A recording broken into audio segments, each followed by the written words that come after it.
All right, welcome everybody. Welcome to actually the 10th annual Mountain Moot. We were very excited about having done this for 10 years. We were hoping to have a big celebration here in Montana. The weather's beautiful, highs in the 80s, lows in the 50s, no humidity. You know, everything seemed to work out, but heck. But we're glad you joined us online. We're really excited about the Moot itself, some of the keynote presentations, and a lot of the sessions. To get things started, we first want to sponsor a couple of our some corporate sponsors who have helped make all of this possible, and we've helped us send out some swag and do some different events and contests online. So I want to thank My Learning Consultants for hosting everything for us. Erkind is also thank them, and Motivated for helping us with the whole moot coin thing that's going on. So we'll have a short, a little bit of a talk about their products and what they're doing, and then we'll move into the keynote. So who wants to go first? Should we talk with, okay, Let's Michelle. start with Michelle Moore from My Learning Consultants. Michelle, tell us a little bit about My Learning Consultants. Yeah, so My Learning Consultants is a premium Moodle partner. We provide Moodle services on just about anything and everything related to Moodle. We take a really consultative approach. So we like to say that we meet clients where they are. So whatever it is that you need, we try to figure out a way to work together to make that happen. We do everything from custom development, instructional design consulting. We do Moodle Workplace. We do unhosting, an alternative to hosting. And then we also support clients who are running their own Moodle servers. So. Great, thanks a lot, Michelle. Now we're going to have a brief introduction to Erkind from Eric Gibbs. So Eric, I'm going to go ahead and spotlight your video and tell us a little bit about Erkind. Absolutely. Thanks, Ryan. Thanks, Dan, as well. So Erkind is a plagiarism prevention and text similarity detection organization and tool. Been around 20 years. We've been primarily in the European, Nordics, as well as India. Been around 20 years as of this September. Just launched our North American operations and essentially trying to get into each and every K-12 district, as well as community college and higher education organization. The company itself is really trying to push the bar, not only on plagiarism prevention efforts, but really to be able to actually try to find ways to address contract cheating. So using some AI algorithms to be able to identify authenticity of student writing. And so this is going to be seamlessly integrated within the Moodle platform. So really appreciate the opportunity to sponsor Moodle Moot. Feel free to stop by at a 1 o'clock session on originality, ghostwriting, and the ethics of authenticity, and really appreciate Ryan and Dan allowing Erkind to actually sponsor this year's conference. Great, thanks a lot, Eric. We're really pleased to have our platinum sponsors on board. Also Motivated, Jeff was not able to make it today, but I wanted to mention Motivated. They're running the whole moot coin extravaganza, so we have them to thank for that. And visit our platinum sponsors and all of our gold sponsors as well during our virtual vendor hours today. You'll be receiving moot coin for visiting those sponsors. So now I'm going to turn it over to a longtime Mountain Mooter, Jason Neifer, to make our introduction to our keynote today. So Jason, go ahead and take it away. Thanks, Ryan. So it's my distinct pleasure this morning to introduce my colleague and friend, Dr. Wes Fryer, who is our opening keynote for this year's Mountain Moot. Wes has nearly 30 years of experience asking the very profound question, how can we help students use technology to explore places near and far, find answers to their own questions, and share their stories with the rest of humanity? Wes has a Master's of Arts in Education and a PhD in Curriculum and Instruction from Texas Tech University. He's a graduate of the United States Air Force Academy, and he was also a Fulbright Scholar. Wes has taught and supported students at all levels of education, from elementary school through university environments, and he served in leadership roles, including Director of Technology and College Director of Distance Learning. Wes has been named a PBS Learning Media Digital Innovator, a Google Certified Teacher, and an Apple Distinguished Educator.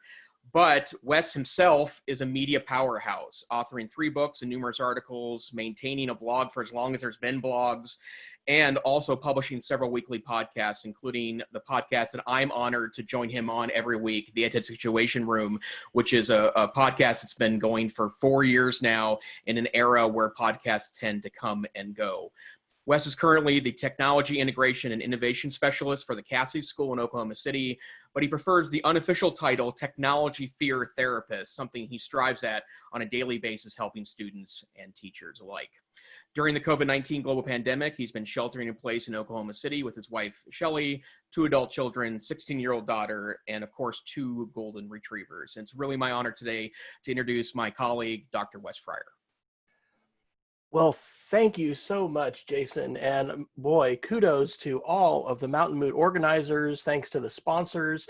What an incredible opportunity. You know, there's a lot of challenges and a lot of things that we lament in this time of the global pandemic.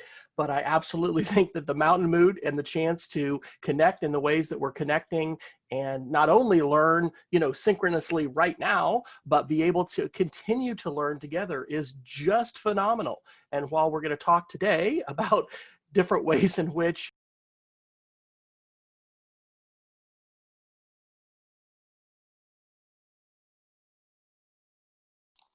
Ryan? We have a short interlude, technical difficulties. Hopefully Ryan will bring back Wes. Yeah. Thank you, Dan. That was my fault. Wes, please accept my apologies for demoting you to attendee. We are back on now. Please continue.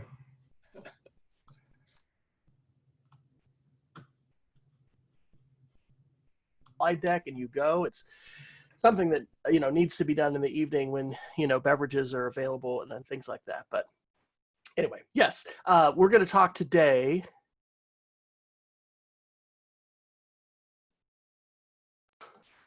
Okay, have I unmuted myself?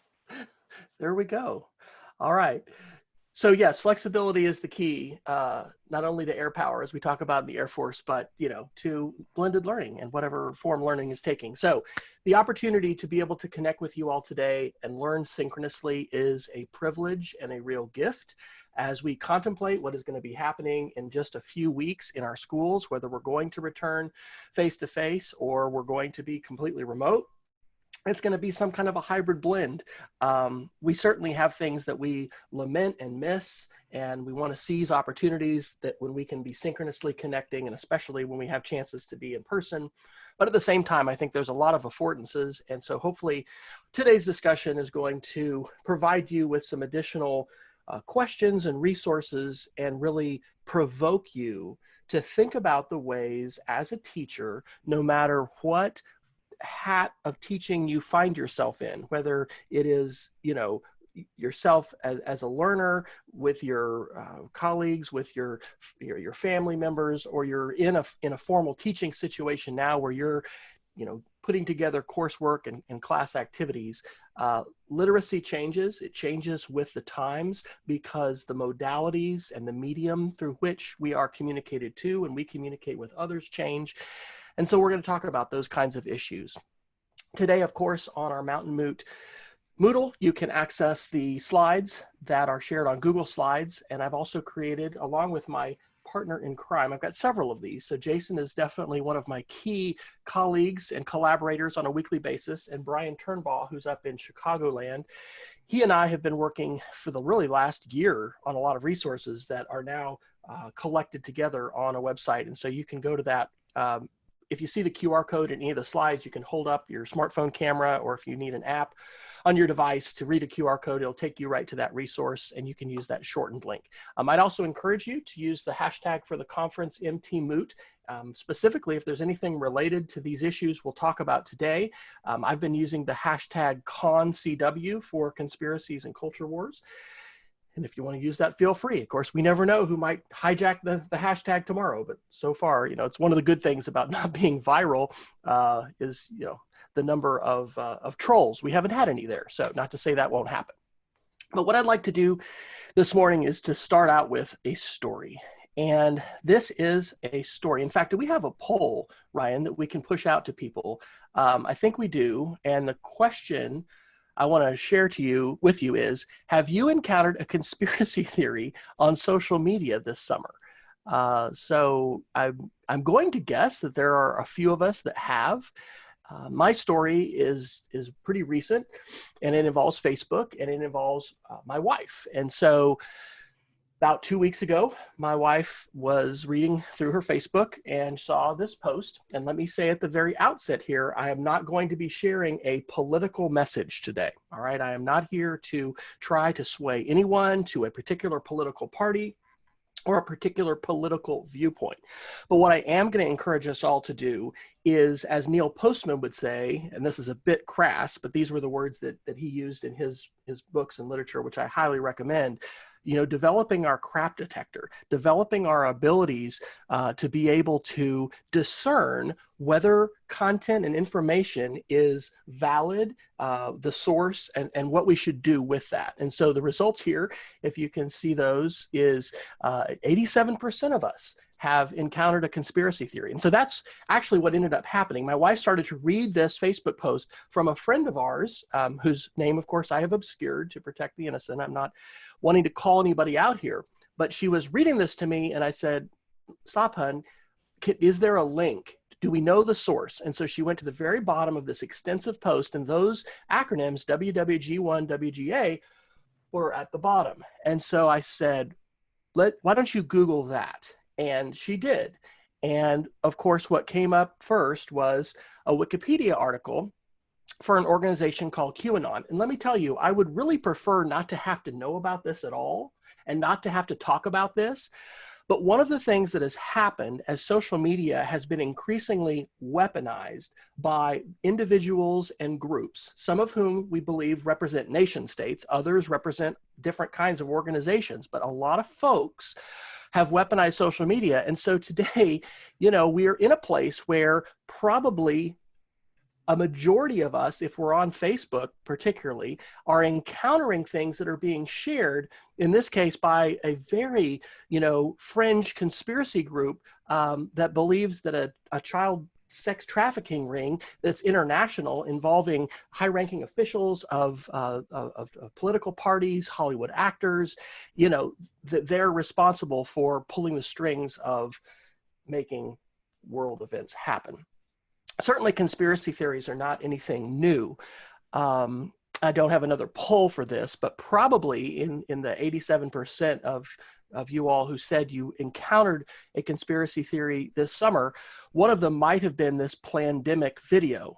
This was an alleged documentary which was created by someone who very much wanted to share what could be called disinformation and might even be considered malinformation, as we talk a little bit about vocabulary. And so and please let me not represent myself falsely. I do not have this all figured out. In fact, I am messing up regularly. And in the case of this Plandemic video, if I could go back in time, I would change the way I interacted with somebody on Facebook because it didn't go well. And so this is part of what I want to talk about today. We all need to, sharpen our skills, kind of sharpen the saw, as it were, in terms of how we're going to be determining validity and determining whether or not we want to be listening and paying attention to this idea and source, and also whether we're sharing it. Hey, look at that. Dynamic polls that just appear. Did you encounter Plandemic? This was an article in The Atlantic in May that was, offering some suggestions about how we might respond. And that's a very important question, which I believe will not only be relevant today in the summer of 2020, as we're, in the just still initial months of this global pandemic. It's going to continue to be an important question. So this is how I chose to respond to this post that a friend of both my wife and I shared on Facebook. I mean, I didn't want to be confrontational and accusatory. I tried to take an informational tone, saying that the source was revealed at the bottom of this post, and this is the Wikipedia page. And then I said, the messages of this group are surfacing much more frequently. And so it's important for us to know how to recognize those messages. I really like metaphors. I like stories. And I love maps. Geography was one of my majors as an undergraduate student. And I think that, you know, and I also was a Boy Scout, right? I'm an Eagle Scout. So like learning orienteering and how to use a map, like not a Google map, but like a real map, that's a thing. Not quite as many people encounter pandemic, but over a third, 36% of our audience today, you know, did encounter that. What do you do first when you have a map? Well, even if you don't have a map, what do you do when you go to a new place? You orient yourself. Where am I? Where's north? You know, where are some landmarks? And that is a good metaphor for what we're talking about today with our information environment. Because, like it or not, we are surrounded by psychological warfare, by operations that are being conducted in some cases by, you know, military groups and intelligence agencies, and we can be witting or unwitting participants in not only the consumption of these things that are being shared, but also the amplification, the further amplification of those things. So here are two little contentions that I'll share, and please feel free to quote me on this. I'm going to argue today that we have a very polluted information environment and that we have an attention economy, because economies are defined by what's scarce, right? In that attention economy and polluted environment, media literacy and web literacy skills have become every bit as important as reading, writing, and arithmetic for everyone using the web, okay? That means grandma and granddad, that means, you know, brother and sister, that means as soon as you are using the web and you're interacting with information, your skill set and your tool set really needs to be amped up and needs to improve, because the kind of information we're interacting with and the ways in which that information is not only affecting just the ideas that we think about, it's affecting real world events. So the second thing I'll say is that the ability to effectively filter and validate information before we, you know, consume further or share that information are essential skills for all of us. So whatever it is that you are teaching today, I want to encourage you to think about conversations that you can have with your students, because you may not be explicitly teaching a media literacy lesson, but our students literally can be living in a different culture than we are. That's even true if we're face to face. I don't have a slide in here about TikTok, but if you haven't been noticing the accelerated velocity of TikTok, I mean, I'm not a big fan of PewDiePie, but like he has had the #1 YouTube channel and it took him like 10 years to build that. There are young people generally on TikTok who have built a following equal to PewDiePie, and they've done it in like a year. There's impacts to these kinds of things. So here's where we're going today. I want to start out with some questions, and we're going to use this idea of a map and being oriented as kind of a guiding metaphor. We are not, sadly, going to play a Kahoot, because as I rehearsed this with my wife last night, it just kind of took a little bit more time. But I have created for this presentation a 10-question media literacy Kahoot, and we will talk about some of the vocabulary terms that are in that. That's open, of course, available if you want to utilize that. But probably the most important part today is that I'm going to give you some homework. And as much as I would love to think that we can do kind of a Vulcan mind meld, my wife is the Trekkie fan in our house, in our marriage. I'm more of the Star Wars guy. But anyway, she's a Star Trek fan. And so, you know, if we were Vulcan and we could do a mind meld, or perhaps if we could, you know, time travel to the future when Elon Musk and his Neuralink technologies are even better. Isn't that going to be interesting when we can be jacking in, you know, Matrix style? We're not able to do that. And we're going to have about 45 minutes today synchronously. What I hope to be is a filter for you to identify some of the most powerful and most provocative, in a very positive way, I'll call them media artifacts that you could listen to or read that can really help widen your view and deepen your understanding of the information landscape that we're living in. And then also equally important are hopefully going to be some lesson ideas and specifically a framework for web literacy and what some people would call information literacy, information fluency. There's different words for that, but how are we going to improve our skill set when it comes to dealing with this kind of information? So as a complete aside, I know that we have a lot of instructional designers in the audience. I would postulate that of the folks that are watching this live and those that will watch afterwards, a ton of us are creating instructional materials of some kind. And so here are 3 of my best tools. I learned about these incidentally from Tony Vincent. If you don't follow Tony on Twitter, actually on Instagram, he shares phenomenal stuff. Learned about these in Arizona. Hello, Peggy George, who's there today, at a conference a few years ago. Unsplash is a fantastic website where photographers give away the rights to their photos, and you legally don't have to even attribute. I often do, and you'll see some of the attribution here in my slideshow. That's the website that my 5th and 6th grade students who I teach media and digital literacy to and with are using for a lot of their projects. The other one is the Noun Project. I think it is important to think about when we want to use visuals and at what point does it become distracting and not helpful. But I almost wrote a book a few years ago called Talk with Media. I ended up going with the Playing with Media title, but being able to communicate visually is very, very important. And these are 2 fantastic tools that you're going to see me use.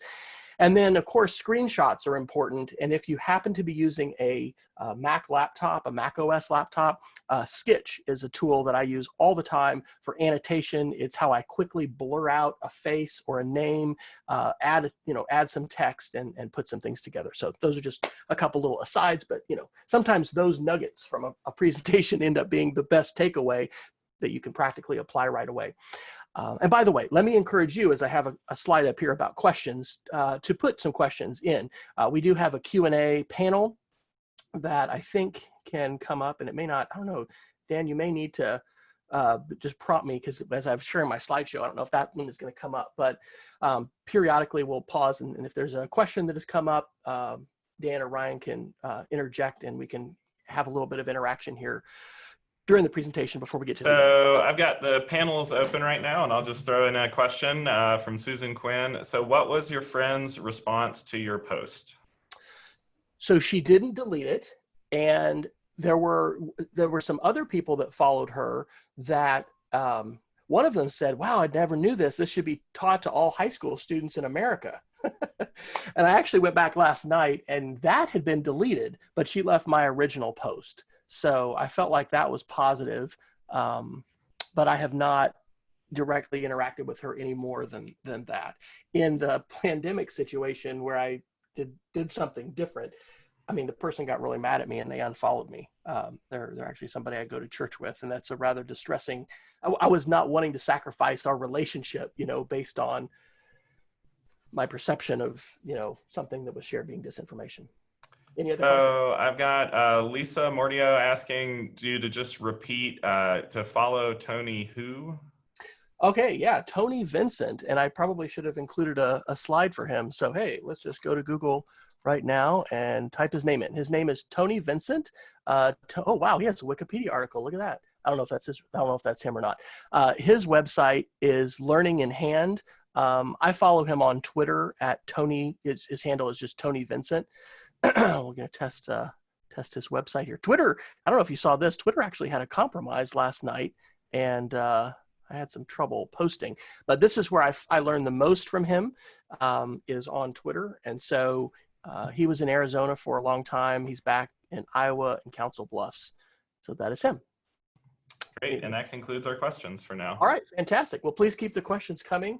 One of the things I remember hearing a professor say, jokingly, but in seriousness is, and you've probably had this experience too, first day of class for maybe, undergraduate or graduate. Hey, everybody, what do you want to get out of this class? Well, so nice to hear that. Here's my 15-week, syllabus of exactly what we're going to do.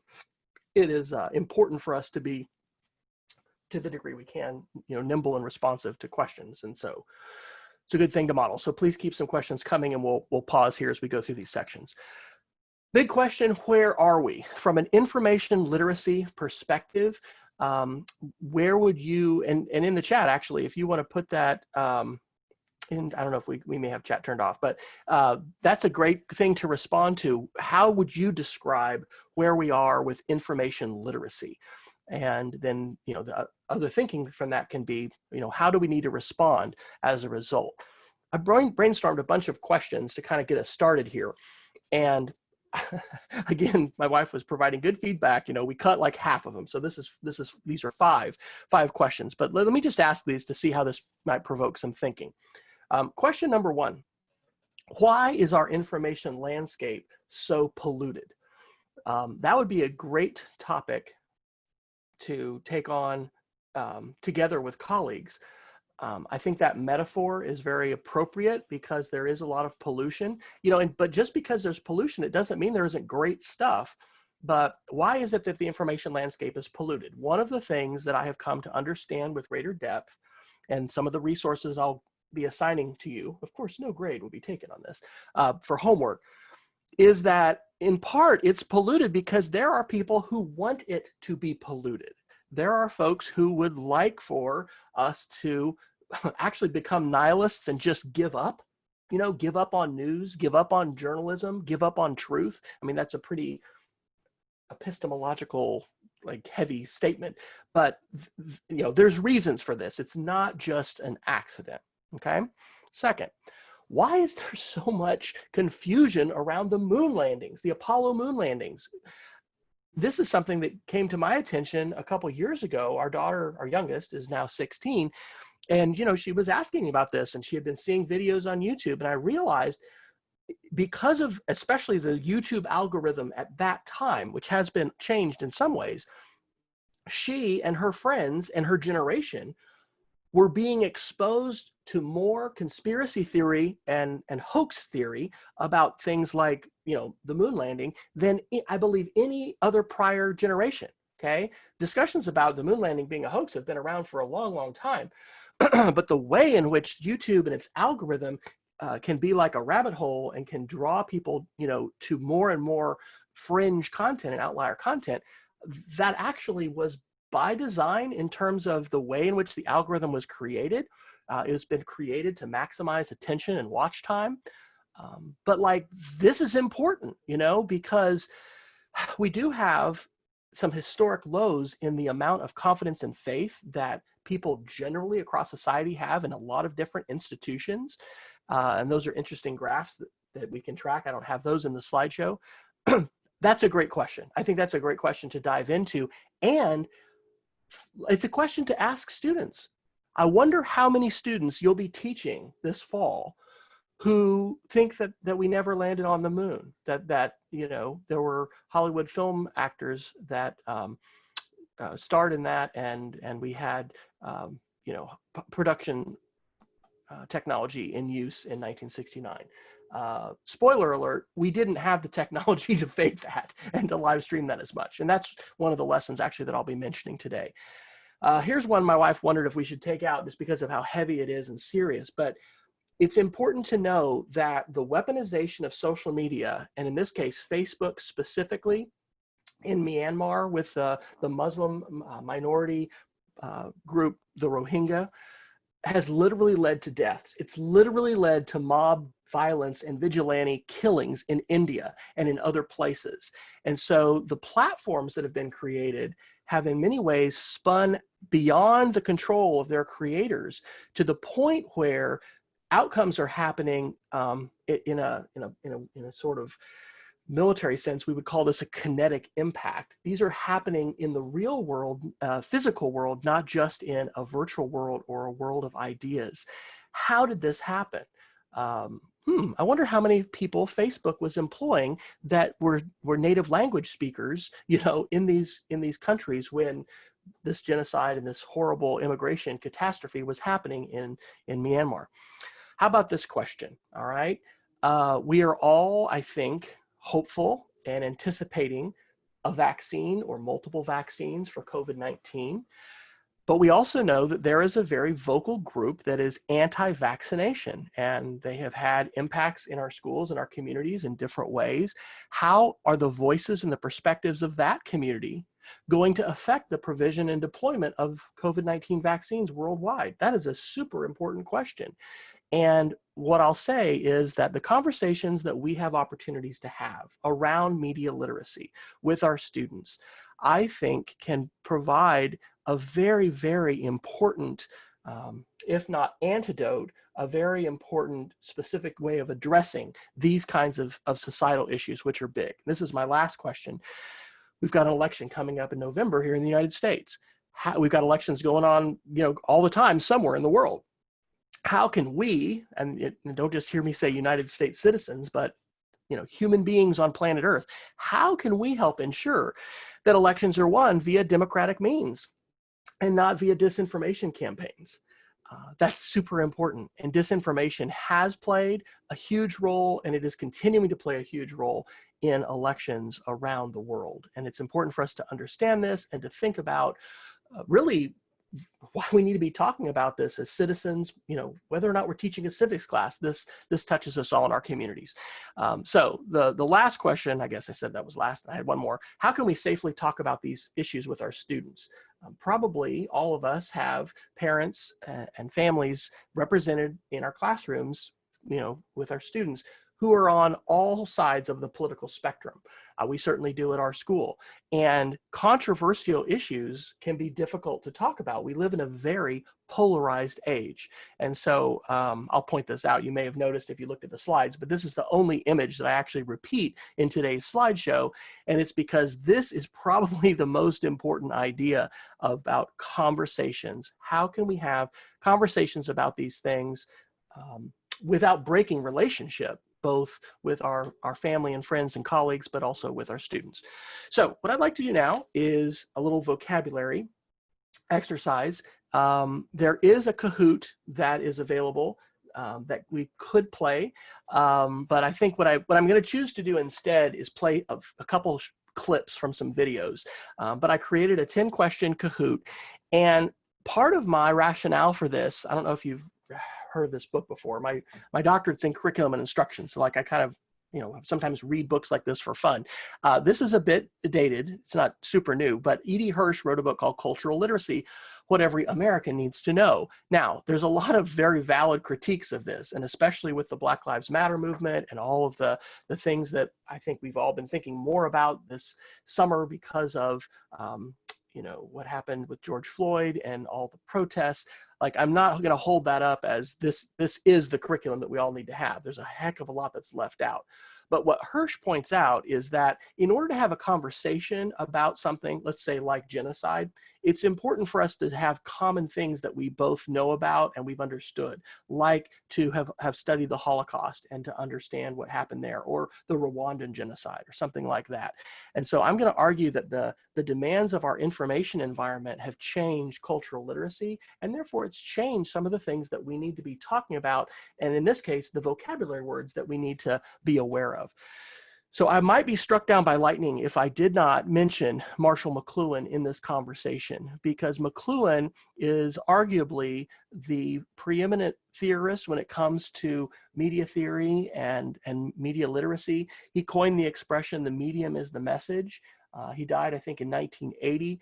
If McLuhan was alive today, I feel very confident that he would be encouraging us to walk down this road together of looking at the medium, the way, and you all are distance learning experts. And we understand that the medium we're using, the platforms, mediate between conversations that we have, and they have an impact. In fact, they can be biased in some ways, and they can really, either promote or discourage, different kinds of interactions. And it's a big deal. We've got to talk about the medium. And so that's a big focus of what I hope to do today. So we're not going to do the Kahoot. I don't know if you've ever done this before. We're a geeky family. Maybe that doesn't surprise you, but like we've been known to do some Kahoots at holiday time, where everyone has their device and gets it out.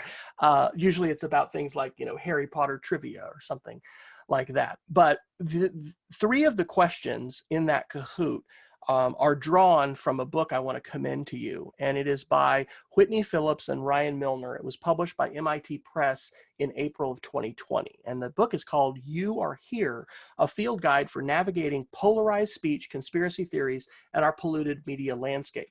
It's actually available free online on pubpub.org. I've got the link down there at the bottom. And one of the things that they share, I think, is this much more nuanced definition of what we would consider to be disinformation. I don't know if this analogy will connect with you, but I have, studied and read the book, The Love Languages. And I know I don't speak Greek, but, I've stayed at a Holiday Inn Express before. I have been told and I have read, the Greeks, for instance, had multiple words to describe this thing called love. Well, we need to be using different words, I will argue, than fake news today. Fake news, unfortunately, has become a very political term that some people have used to try and encourage people in general to just give up on journalism and to give up on even the idea of truth. Instead of that, I really like these words that Phillips and Milner suggest: disinformation, which they define as false and misleading information that is deliberately spread; misinformation, which would be inadvertent spread of false and misleading information; and then the third category, malinformation. That would be information that has a basis in reality, but it's specifically spread to cause harm. Unfortunately, all of those things are happening today. And again, we can either be unwitting or cognizant participants in this as we receive information, we see it in different places, and we choose to like it, we choose to share it, or even just to consume it. Because some of the research that I'm going to cite to you and I'm going to recommend to you, it indicates that even being exposed to some of these things really affects our perception of the world.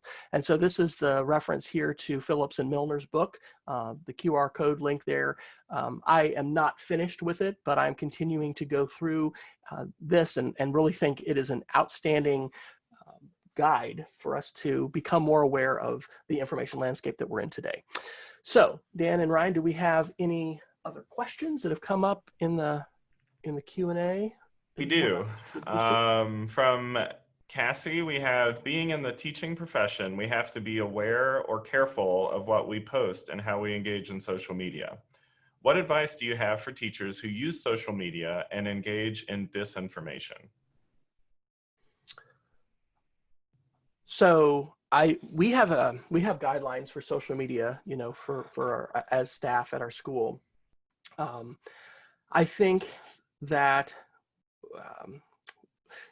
probably like we give advice to students. I mean, we need to think about anything that we share on any platform, be it Facebook, Twitter, Instagram, anywhere else. We need to think about that message, being in the newspaper or, being printed on a piece of paper that we're having a conversation with our principal or our superintendent with, in the news media. It is true that anything that can be shared today publicly can potentially be viral. And so I think that is an important thing for us to consider and think about. I also think very strongly that we need to not allow that to scare us completely off of the platform, basically scare us off the web. And I remember my wife going to a Girl Scout meeting that law enforcement, it was like the Oklahoma FBI basically was leading, and he scared these moms so much, with terrible things that were on the internet, that literally they were all ready to throw away their computers at the end of the meeting. And I mean, we've all got to decide how we're going to raise our kids and to what degree we try to shelter them. But I think we need to be participating at some level in social media. And so in terms of disinformation, like the example that I kind of started with on the story, I think we want to keep reading articles and opinions about people who are wrestling with this. I think that if we decide, sometimes we don't want to be, if somebody's sharing disinformation or what we think is disinformation, we don't have to respond to all of that. And we certainly don't need to be confrontational with that.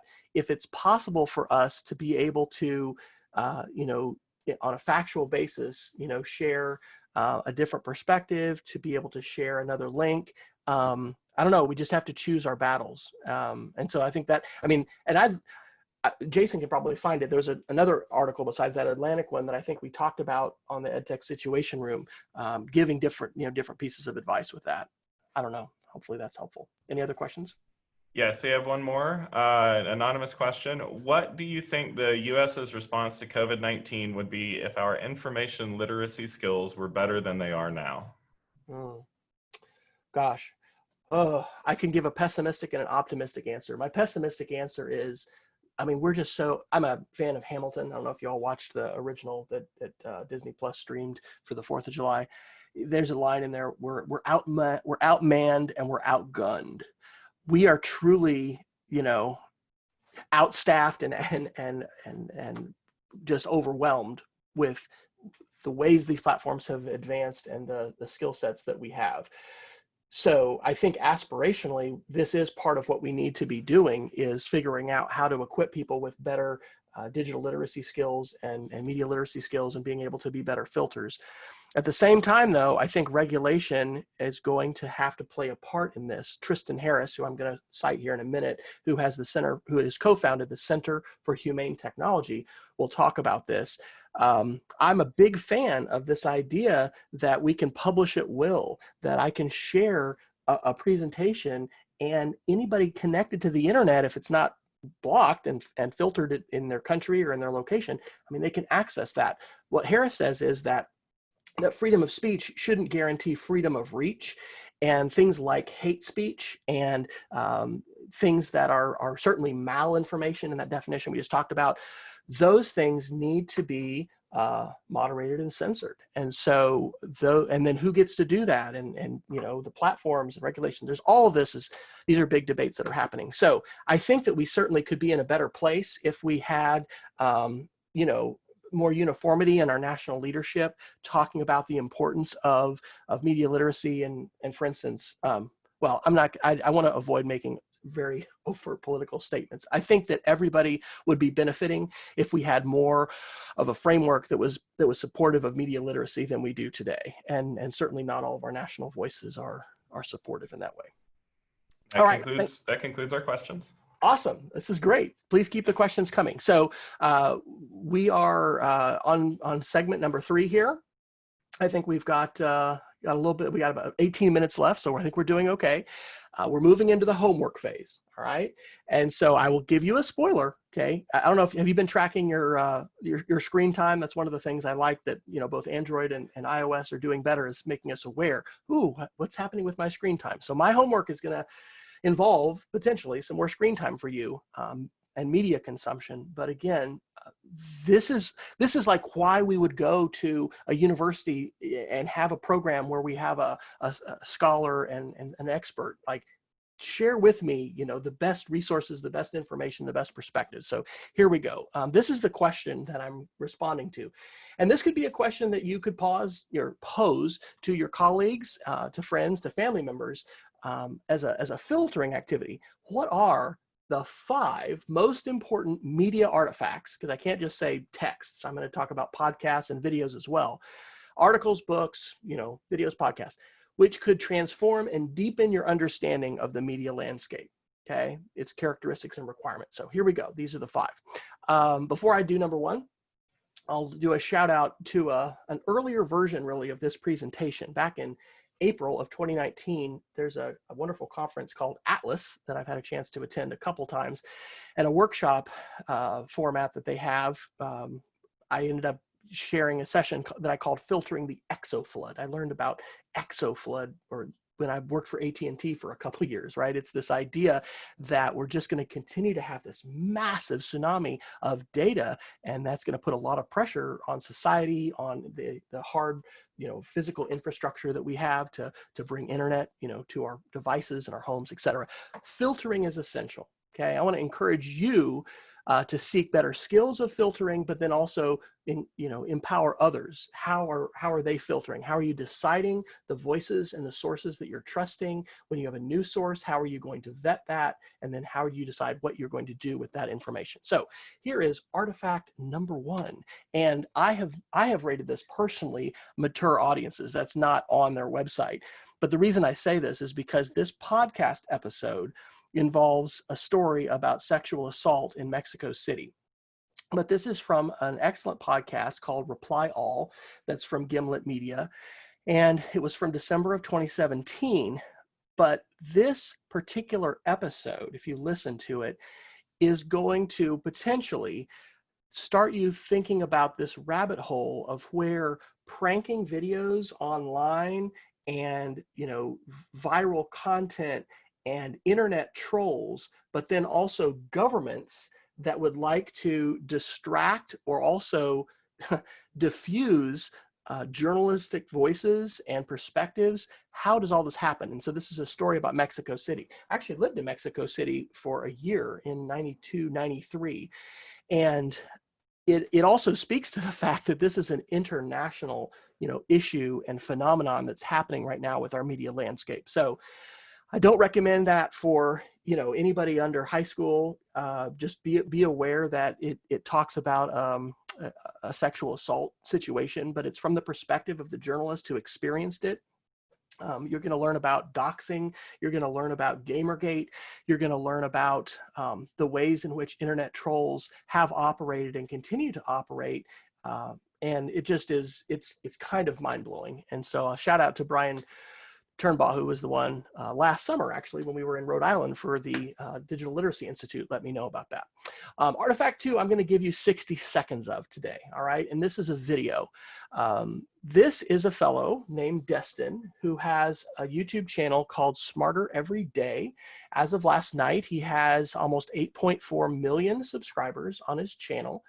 I actually learned about him from our son, who is now working as a high school, or not just high school, as a college graduate. He's remote, working in the room here next to me. And he told me about this actually when I went to visit him out in Golden, Colorado at the School of Mines. Destin created a 3-part video series that focuses on the ways in which platforms, specifically YouTube and Facebook and Twitter, have been manipulated and weaponized. Now, this is a 20-minute video, and I'm going to acknowledge that this will be a bit delayed and out of sync. And I have done some things to my computer, some like fancy geek stuff, so that my audio, goes out through the same channel. So I think the audio will be okay. But I wanted to show you 60 seconds of this to give you a little bit of a taste of this, and then I want to encourage you to watch this, because if there were any videos that I have seen, let's say over the past year, that was just like, whoosh, like this is it, and this is the first of a 3-part series. A couple of months ago, I made a Twitter thread about some weird activity I saw online. And after I posted that thread, tons of engineers from many different tech companies reached out to me privately to tell me their stories. My interest in all this started one day when I was scrolling on YouTube, and the algorithm served up a pretty weird video for me to watch. You know how the algorithm works, right? It looks at your past activity and tries to figure out what you could watch in the future that would keep you on the platform the longest. It optimizes watch time. The algorithm suggested I watch this video. Now, I'm not a super political guy, but I know those are important topics, and it had 138,000 views, and it was only 1 day old. So to me, this looked like it was a real news story. So when I clicked on the video, it got weird fast. Strange music starts playing, and a robot voice comes on and clearly starts reading me a script. After Trump sends note. Okay, I'm going to pause here. And again, I apologize that the quality of that, my recommendation for both our faculty and the one that I follow in terms of video is usually not to show it live in a synchronous video conference. And if you are, just, you can share that link, have people watch it, and then come back. But I want to give you a little taste of that, because we've heard about, artificial intelligence, machine learning, the ways in which algorithms are shaping our media landscape and our society. This is a real eye-opening video. In the description for this video, if you scroll down and you try and view some of the videos that he has referenced, they're gone. The channels have been terminated, the videos are not available. And that's because YouTube is conducting an ongoing campaign that I would argue is part of the culture war that is continuing in our society. And in fact, in January of 2019, YouTube announced that it was going to stop recommending conspiracy videos that harmfully misinform. That would be a malinformation video. This was a 9 to 5 Google article about that. And I think that, this is one of the things that makes it challenging to teach about this stuff, right? Because things change. But at the same time, this is kind of a whack-a-mole kind of situation, because as YouTube takes different countermeasures against people who are trying to manipulate their platform, the individuals who are trying to weaponize the platform do different things. And so it's a continual sort of cat and mouse game. In that video, importantly, you'll be introduced to this wonderful researcher, Renee DiResta. And Renee is at the Stanford Internet Observatory. She's an alum of the Mozilla Fellowship. and she is a fantastic researcher. She's written for Wired, and she's one of the people that I think you want to follow as you're continuing to learn more about our media landscape and, what's happening, sort of behind the scenes for a lot of this. Artifact number 3, this is a podcast just published in July of this month, July 8th. I've already mentioned him. This is Tristan Harris. He's the co-founder of the Center for Humane Technology. He was previously a design ethicist with Google, and this is called The World According to Q. He has a researcher on this episode, Travis View, who has spent several years researching QAnon and has some very valuable perspectives on how and why the ideas of this fringe conspiracy group has now become a part of mainstream media. In fact, there was a person attending the Trump rally just up the road from us in Tulsa, Oklahoma a few weeks ago, and photographed, holding a sign that referenced Q. You're going to hear, unfortunately, more and more about this. And there's actually candidates now who have won primary elections in different parts of the country who have either directly espoused these views, they've retweeted them. We've got some very prominent politicians that are in alignment with some of this. This is a fantastic podcast. All right, artifact number 4. It is not Anubis in person. It is a similarly somewhat mysterious and fascinating artifact. This is a whole podcast from the New York Times, but it's by Kevin Rose and it's called Rabbit Hole. He subtitles this, "What is the internet doing to us?" What Kevin does in this 8-part podcast series is really take a look at the way conspiracy theory and specifically the use of YouTube has radicalized people in some cases, and the ones that he talks about are to white supremacist views, amplifying hate speech, and taking people down a very dark road. Fantastic podcast. And the very last artifact I want to recommend to you is a book that I have not finished but started, called Like War, The Weaponization of Social Media. And this is by Emerson Brooking and Peter Singer. And my colleague, Brian Turnbaugh, definitely recommends this as one of the best books to understand how battle is happening today. I did not serve a full career to be able to retire in the United States Air Force, but having had some background in military studies, it really blows my mind, and political science, right? That was my other major in college. It just blows my mind how information warfare and things that we might have studied and read about that happened in a distant place, propaganda has always been around us, but the ways in which the information landscape is the landscape of battle today is super important to understand. In fact, we need our students to understand this and to hopefully be motivated to be constructive agents inside this hostile environment, right? Because we've got very different worldviews that are competing today, and things like self-determination, things like human rights, things that really matter are being fought over, not using just bullets and knives and physical weapons, kinetic weapons, but also using information weapons. So, conclusion here, really smart people are working on these challenges. They don't have them figured out yet. And I would say that's an important thing to help our students understand. Sometimes we, as teachers might misrepresent knowledge in a particular domain by saying, guys, here's all the information, it's been figured out. Your job is just to, learn it and give it back to me. No, there is a lot to learn that we've, historically, discovered and science has developed, technologies have developed, but there's so much that we've got to figure out today. And I think that, what we're talking about not only is in the realm of, computer science and technology and social media, this has to do with civics. This has to do with citizenship. This has to do with, how we are hopefully able to be informed and autonomous agents acting in our societies and in our communities. I've mentioned several different people on Twitter. I've actually compiled a list on Twitter, a media literacy list, and it has like over 100 people on it, but you can follow that list. You could also put it into tools like Flipboard.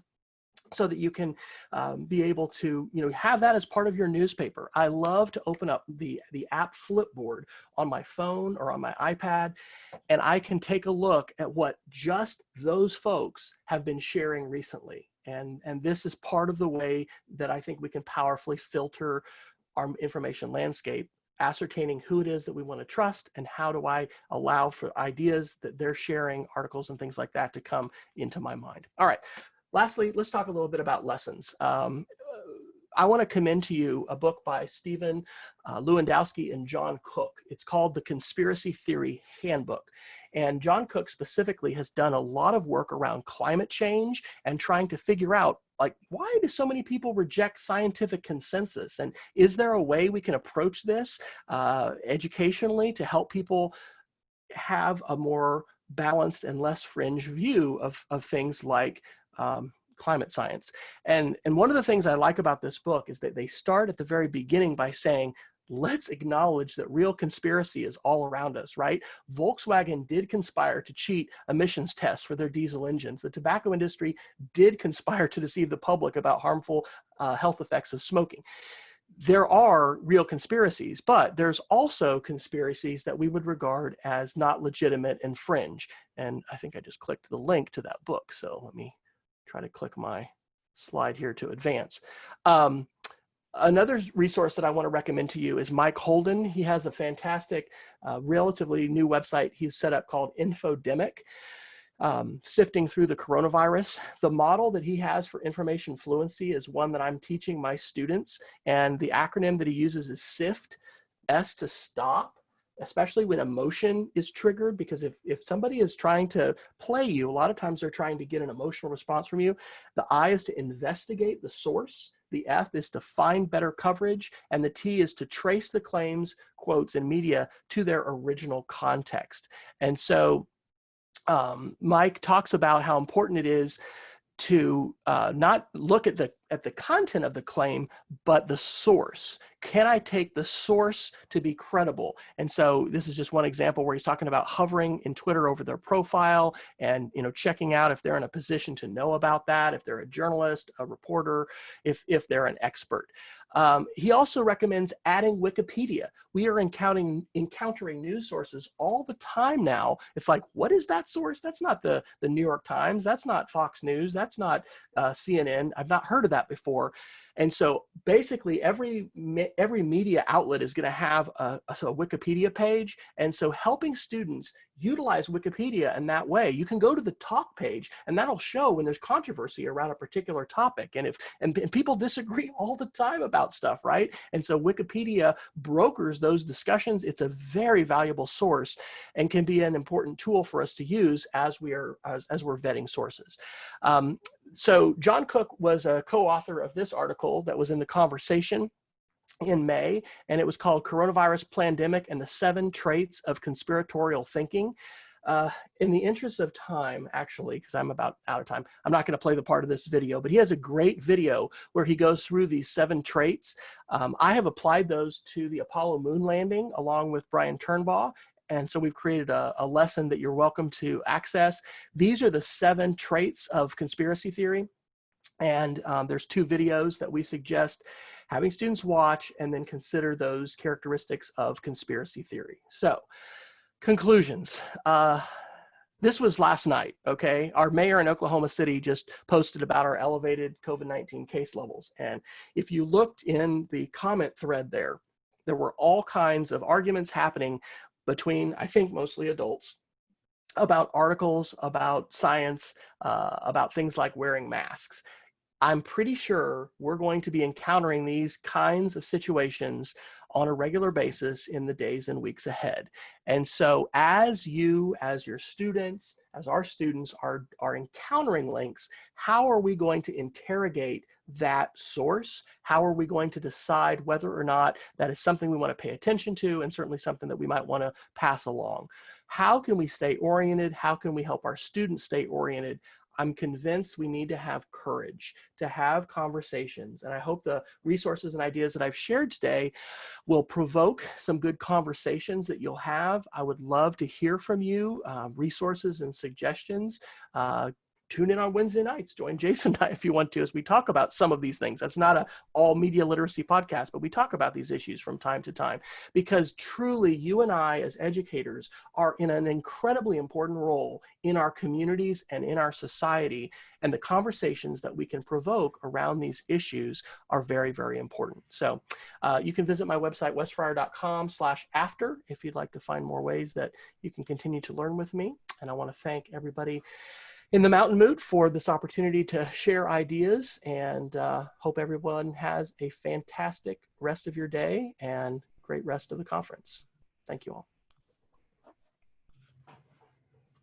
All right. Thank you very much, Wes. I really appreciate it. We ran out of time for more questions because it is 10:15, and I want to make sure that we have time to get to all the next things that we're doing. So do continue those discussions in the Mountain Moot forums, and continue to have conversations on Twitter. I saw a lot of great activity going on over there. And Ryan, why don't you, if you share those questions with me, I'll respond to them with video, and I'll post those into the Twitter. So that's awesome. Thank we'll you, Wes. Yeah, I'll save those and share them with you. So I want to thank everybody for coming, and also I want to remind everybody that we're now entering our first virtual vendor showcase. Remember, there's 100 Moot coins on the line for every platinum sponsor that you visit, and 75 for every gold sponsor. So get out there and join some of those conversations with our sponsors. And aside from that, thanks for coming, everybody, and thanks again, Wes, for providing this thought-provoking and excellent keynote. We really appreciate it. thank you all.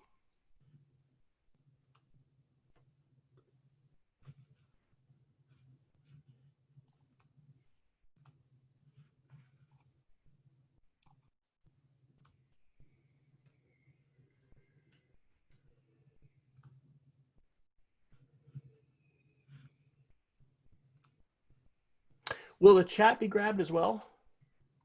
Yeah, I'm grabbing that right now. Okay, awesome.